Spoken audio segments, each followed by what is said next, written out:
μοναχογιός και διάδοχος του Μεγιστάνα Αριστοτέλη Ωνάση. Η μηχανή του χρόνου θα σταματήσει στο 1973. Εκείνη είναι η χρονιά που συγκλονίζεται η Ιφίλιος. Οι Έλληνες με κομμένη την ανάσα μαθαίνουν ένα τραγικό νέο. Πέφτει το αεροπλάνο, μέσα είναι ο Αλέξανδρος. Ο θάνατός του σε αεροπορικό δυστύχημα σε ηλικία μόλις 25 ετών εξήφανε πάμπολες ιστορίες συνωμοσίας. Δεν εξηγείται. Με τέτοιες συνθήκες δεν εξηγείται. Αν όλα λειτουργούσαν κανονικά ή και ακόμα κι αν είχαν και κάποιο πρόβλημα, πάλι δεν έπρεπε να γίνει.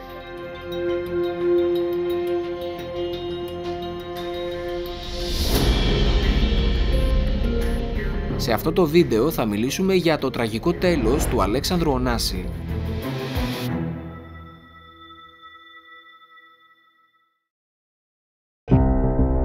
Τι συνέβη τελικά τη μοιραία εκείνη μέρα του Ιανουαρίου? Πρόκειται για δυστύχημα ή για μια καλωστημένη δολοφονία? Ο Αλέξανδρος Ωνάσης γεννήθηκε στη Νέα Υόρκη στις 20 Απριλίου του 1948 από τον γάμο του Έλληνα Κρίσου με την πρώτη του γυναίκα Αθηνά Τίνα Λιβανού. Από τον ίδιο γάμο γεννήθηκε 2 χρόνια αργότερα η Χριστίνα Ωνάση. Πέρασε ξένια στα παιδικά χρόνια, αν και οι σχέσεις του με τον πολυάσχολο και διάσημο πατέρα του δεν ήταν πάντα οι καλύτερες δυνατές.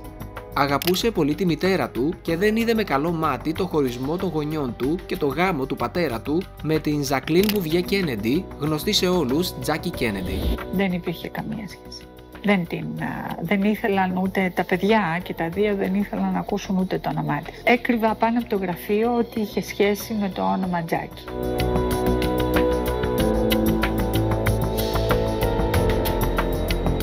Πάθος του η ταχύτητα και τα ακριβά σπόρα αυτοκίνητα και μεγάλος του έρωτας η κατά 16 χρόνια μεγαλύτερη του Φιώνα Κάμπελ Τίσεν, μοντέλο από τη Νέα Ζηλανδία και πασίγνωστη κοσμική των ευρωπαϊκών σαλονιών.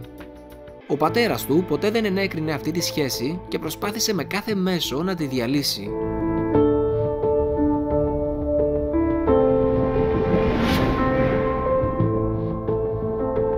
Εγώ ήμουν συνέχεια με τη Φιώνα διότι κανείς δεν την πλησίαζε.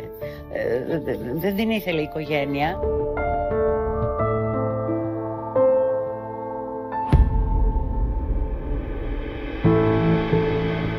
Ο Αρίστος είχε ιδιαίτερη αδυναμία στον Αλέξανδρο και από μικρό τον έπαιρνε συχνά μαζί του στις δουλειές για να τον ψήσει και να τον βάλει από νωρίς στις επιχειρήσεις. Στις αρχές της δεκαετίας του 70, ο Αλέξανδρος είχε αναλάβει τη γενική διεύθυνση της Ολυμπιακής Αεροπορίας. Η μοιραία μέρα για τον νεαρό Ωνάση υπήρξε η Δευτέρα 22 Ιανουαρίου του 1973.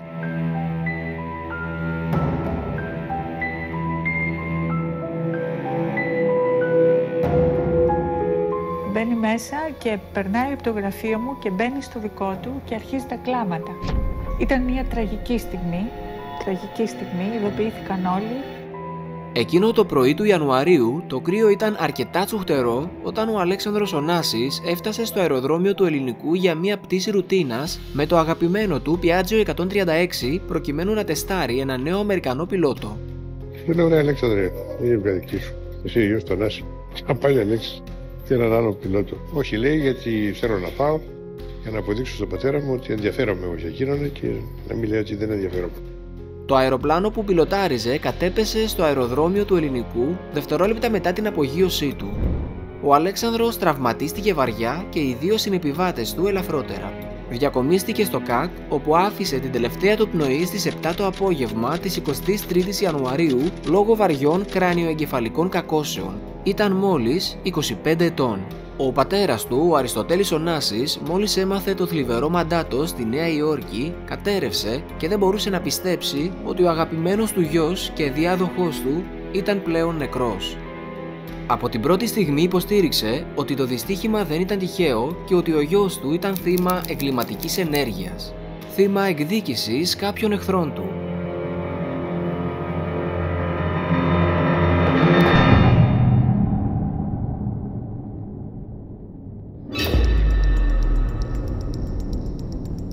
Οι φόβοι του επιβεβαιώθηκαν αργότερα όταν και τα 3 πορίσματα που εκδόθηκαν για το δυστύχημα συνέκλειναν στην διαπίστωση ότι η πτώση του μικρού Πιάτζιο 54 δευτερόλεπτα μετά την απογείωσή του προκλήθηκε από την ανάποδη τοποθέτηση των πηδαλίων κλείσεων, με αποτέλεσμα το αεροπλάνο να μην υπακούει στις εντολές του πιλότου. Σε αυτό το σημείο να σου πω πως εάν σου αρέσει το βίντεο που παρακολουθείς μέχρι στιγμής και θέλεις να βλέπεις περισσότερα, βεβαιώσου ότι έχεις κάνει εγγραφή στο Top 10 Greece πατώντας και το καμπανάκι, ενεργοποιώντας όλες τις ειδοποιήσεις για να μην χάνεις κανένα από τα επόμενα. Η εγγραφή σου στο κανάλι, το like και τα σχόλιά σου στο βίντεο είναι πολύ σημαντικά, καθώς μας δίνουν κίνητρο να παράγουμε περισσότερα βίντεο. Εμπειρογνώμονες Έλληνες και ξένοι, ιδιωτικοί ερευνητές και στελέχοι της αστυνομίας συνέχισαν για μία πενταετία μετά το δυστύχημα να ερευνούν τα αίτια, ενώ ο υπεύθυνος μηχανικός συντήρησης του αεροσκάφους ήταν κατηγορηματικός πως δεν είχε γίνει τεχνικό λάθος. Το οποίο αεροπλάνο είχε να πετάξει αρκετό καιρό, γιατί ήταν μέσα για συντήρηση στο υπόστεγο και ήταν να πετάξει και για πιστοποιητικό πλοημότητος. Είχε καιρό να πετάξει. Εδώ είναι το Πιάτζιο με τα στοιχεία του όπως βλέπετε, το οποίο είναι το αεροπλάνο που έπεσε και σκοτώθηκε ο Νάσης. Εδώ είναι τα συντρίμια του, βλέπετε τα στοιχεία του απάνω.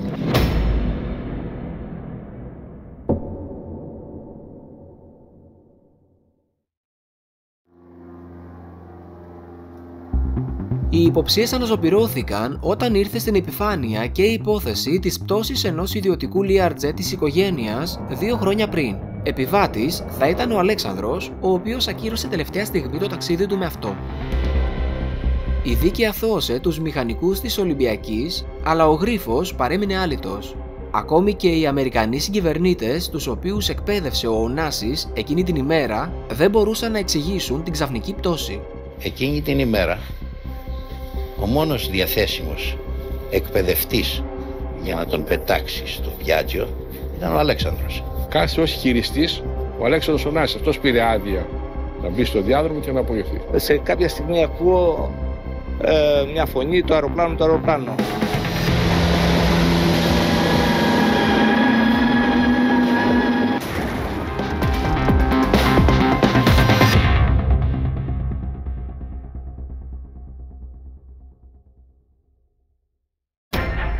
Ο Ωνάσης είχε κάνει προκήρυξη και έδινε αμοιβή $1.000.000 σε όποιον του έφερνε στοιχεία που να αποδείκνυαν τις υποψίες του. Προκήρυξη που ισχύει μέχρι και σήμερα. Ο Αριστοτέλης Ωνάσης, εάν θυμάστε, πλήρωσε πάρα πολλά χρήματα σε όλες τις ξένες εφημερίδες με ανακοινώσεις για τεράστια αμοιβή για την εποχή εκείνη. Έδινε $1.000.000 του ανθρώπου που θα του έδινε πληροφορίες για τον δολοφόνο του παιδιού του. Αμέσως φούντωσε και η συνωμοσιολογία. Ως δολοφόνοι του Αλέξανδρου Ωνάση έχουν υποδειχθεί κατά καιρούς η CIA, ο Σταύρος Νιάρχος, το καθεστώς των συνταγματαρχών, ακόμη και οι εργαζόμενοι στην Ολυμπιακή. Για το δυστύχημα κατηγορήθηκαν 7 μηχανικοί της Ολυμπιακής που αθωώθηκαν στις 7 Νοεμβρίου του 1977 με απόφαση του Τριμελούς Πλημελιωδικείου Αθηνών. Δεν παρέστησαν οι 2 άλλοι επιζήσαντες του ατυχήματος, ο Μακγκρέκορ και ο Μακάσκερ, και μας είχε κάνει εντύπωση. Γιατί?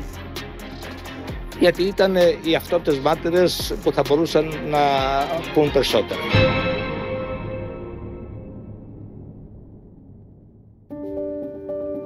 Ανάμεσα στους μύθους που περιβάλλουν εδώ και δεκαετίες την οικογένεια Ωνάση, την πλουσιότερη οικογένεια του κόσμου, υπάρχει αυτό το μαύρο σημάδι, ο άλυτος αυτός γρίφος. Κανένας μας δεν πίστεψε ότι αυτό ήταν ένα ατύχημα. Όλοι μας ξέραμε ότι ήταν κάτι παραπάνω από ατύχημα. Ούτε ένα συννεφάκι στον ουρανό, ούτε αέρας να φυσάει. Ήταν ιδανική για πτήση.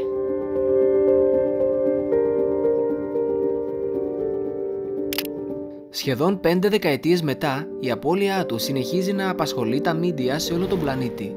Ήταν νέος, γοητευτικός, καρδιοκατακτητής σαν τον πατέρα του, προοριζόταν για κληρονόμος του και όλα αυτά τα συστατικά τονίζουν ακόμη περισσότερο το μυστήριο. You tell me, sir, how you feel about this. Well, like any other human being, I'm not anything special or exceptional, like any father would feel. He was a nice boy. He was a promising boy and a good boy. Ειδικά γιατί η απώλειά του στα 25 του χρόνια σήμανε και την αρχή του τέλους για όλη την οικογένεια. Για 20 μέρες καθυστερούσε την ταφή του για να τον θρηνήσει. Αργά το μεσημέρι στις 23 Ιανουαρίου του 1973, ο Αριστοτέλης Ωνάσης βγαίνει από το δωμάτιο του νοσοκομείου ΚΑΤ, στο οποίο νοσηλευόταν ο γιος του, αφού είχε δώσει εντολή να αποσυνδεθεί από τα μηχανήματα, έχοντας την διαβεβαίωση των γιατρών ότι η κατάστασή του ήταν μη αναστρέψιμη. «Δημήτρη, είμαι ο φτωχότερος άνθρωπος στον κόσμο», θα πει πέφτοντας στην αγκαλιά του δημοσιογράφου Δημήτρη Ρίζου. Πέφτε πάνω μου κλαίγοντας και μου λέει την εξής συγκλονιστική φράση. «Ρίζο, είμαι ο φτωχότερος άνθρωπος στον κόσμο». Και αυτός ήταν ο τίτλος του πρωτοσέλιδου της Βραδινής.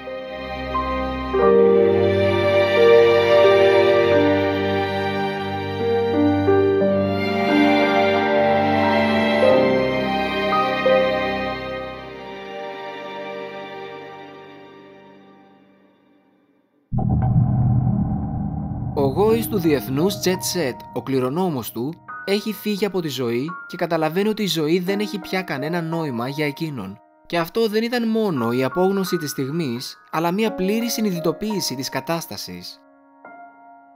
2 μέρες πριν, και ενώ γιόρταζε τα γενέθλιά του με την σύζυγό του Τζάκι Κέννεντι στη Νέα Υόρκη, τον ειδοποιούν ότι ο γιος του είχε ένα σοβαρό δυστύχημα, κάνοντας εκπαίδευση στο νέο πιλότο του υδροπλάνου που μέχρι πρότινος χρησιμοποιούσε και εκείνος για τις μετακινήσεις του από τον Σκορπιό. Στην επιστροφή του στην Αθήνα φέρνει μαζί του έναν ξακουστό Αμερικανό νευροχειρουργό και ειδοποιεί να αναβλωθεί αεροσκάφος της Ολυμπιακής Αεροπορίας που ήταν και ιδιοκτησία του για να μεταφέρει έναν ακόμη γιατρό από το Λονδίνο προς την Αθήνα.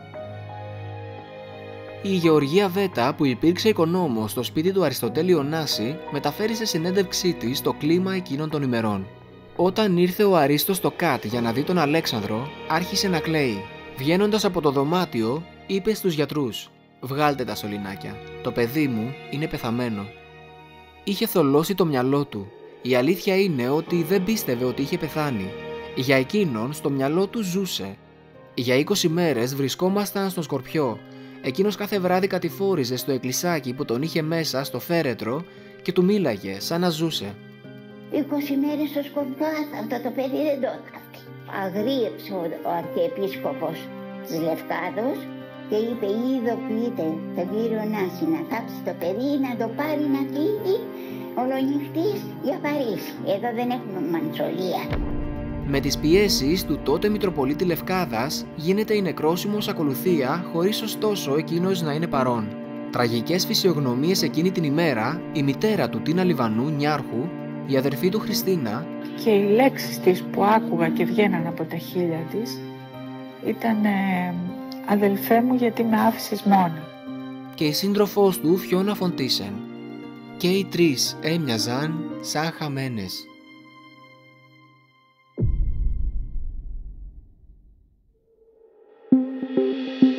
Το ερώτημα αν ο Αλέξανδρος Ωνάσης πλήρωνε αμαρτίες του πατέρα του δεν απαντήθηκε ποτέ. Ο Αριστοτέλης είχε ανοιχτά πολλά επιχειρηματικά και πολιτικά μέτωπα και όλοι ήθελαν τον αφανισμό του. Ο Αλέξανδρος, ακόμη και μετά το θάνατό του, συνέχιζε να ζει στη σκιά του πατέρα του, όπως άλλωστε και όταν ήταν μικρός.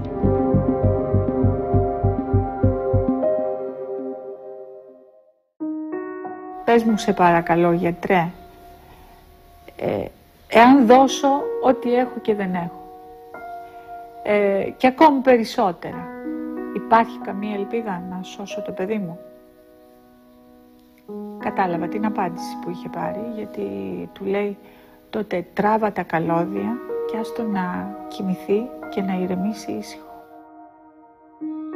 Μπορώ να πω όμως ότι υπάρχει ένας αντίλογος, ότι δηλαδή δεν γνώριζαν ότι θα πετάξει το πιάτζι ο Αλέξανδρος όσοι θα ήταν επίδοξοι δολοφόνοι. Ένα σοβαρό γεγονός. Είχε όλα τα φυσικά προσόντα του αεροπόρου. Μπορώ να σας πω ότι γεννήθηκε αεροπόρος. Αλλά δυστυχώς δεν ήταν πειθαρχημένος. Δεν έκανε έλεγχο ο Αλέξανδρος που Συνήθως κάνουν έναν έλεγχο λίγο πριν από την για να δει ένα τεστ, ναι. Και δεν φορούσε ζώνη. Ήταν ο μόνος από τους τρεις που δεν φορούσε ζώνη. Δεν κρατούσε τις διαδικασίες πίσω. Ως νέος. Το οποίο σήμαινε ότι ήταν πάρα πολύ υψοκίνδυνος, πραγματικά κινδύνευε η ζωή του.